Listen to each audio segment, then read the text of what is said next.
Sa pakikipag-ugnayan sa mga taong mga bansa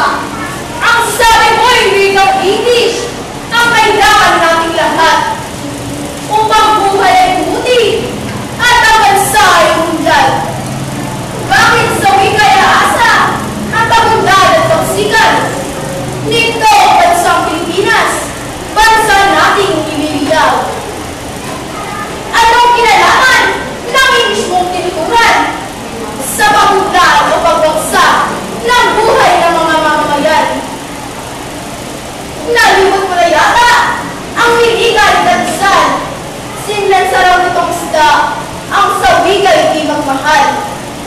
Maaga ako pang may tuturing. Kung paniwalang ganyan, nararapat ko yung takot upang di na mapanisan. Hindi naman puro English ang sinabi mo na gamitin. Hindi mo na minamahal. Pilipinong wika natin. Hindi rin nga ayaw ko lang. Wikang ito'y pagyamanin. Pagkatulad mo nga toto, Pilipino mahal ko rin. Nais ko lamang ipahatid sa iyong sa nakikinig. Higit pa tayo muundan kapag English ang ginamit. Naniniwala ako ang paggamit nitong English may malaking bentahe, may bibigay na buti. Kapag ito ang ginamit, malaki ang opportunity. Baka ang kapsa ka naman mapaunlad ang sarili. Kitang-kita sa iyong isip, sa salita mo'y nasasaad, na ikaw ay nakaki, kolonyal na mentalidad. Bakas na bakas di, sa katwirang nilahad. Dalang nasyonalismo, tinalikuran mo ng sukat. Wika nating Pilipino, ay madaling gawain. Kaya madadali na rin pag-unawa sa aralin. Kung ito ang gagamitin sa pagtuturo sa atin, sa pag-aaral sigurado, walang hirap na kakamit. Hindi ako sasang-ayon sa sinabi mo ang talo. Sa paggamit nitong English, maganyan na ang isip ko. Tanggapin mo na katalo. Wikang English na gamit ko.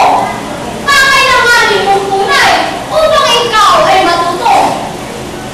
Sa subjects ng science at math, paano mo ba isasalin ang wikang ginagamit sa araw-araw na aralin?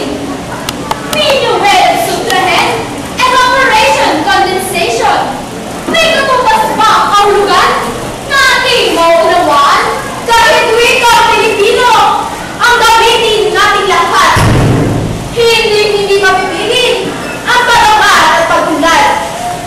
Patunay ang mga apo, ang ginamit ay ni Popo. Pumasen sila na todo, hindi dahil sa mismo. Ginamit pa ang halimbawa, iyong ako, kaibigan. Umunlad daw ang kabuhayan, kaya kayo at kayaman. Hindi mo ba natatalos? Katalo kong minamahal. Sipag, tiyaga at talino ang kanilang pinuhunan. Kahit nagawang sabihin mo, hindi pa rin nagbabago. Mas mabisang magturo. Ito ang wika ang Pilipino. Kahit saan makarating, ipagkalaban ko nga ito. Pagkat ako'y Pilipino, nagmamahal sa wika ko. Pilipino rin nga ako.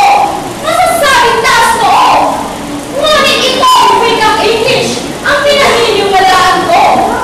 Ito ang makatutulong at makapagbabago sa durong ng mga tao sa bayan ko. Pilipino yung gamitin! Pilipino yung pag-ahalin! English ang kailangan. English dapat na itanghal. Hintay muna, sumunali. Pipiliin itong laban. Ako'y waring nangangambang. Sila yung nagkakipunan. Kaya bago pa nangyari, aking kinatatakutan. Akin na nga ang puputulin. Ang palitan ng katwiran. Kaya'y aking binabati. Magigiting na makata. Katawid-tawid at tutinin. Mga puso ninyo at diwa. Ngunit aking sinasabi, ang dalawa nating wika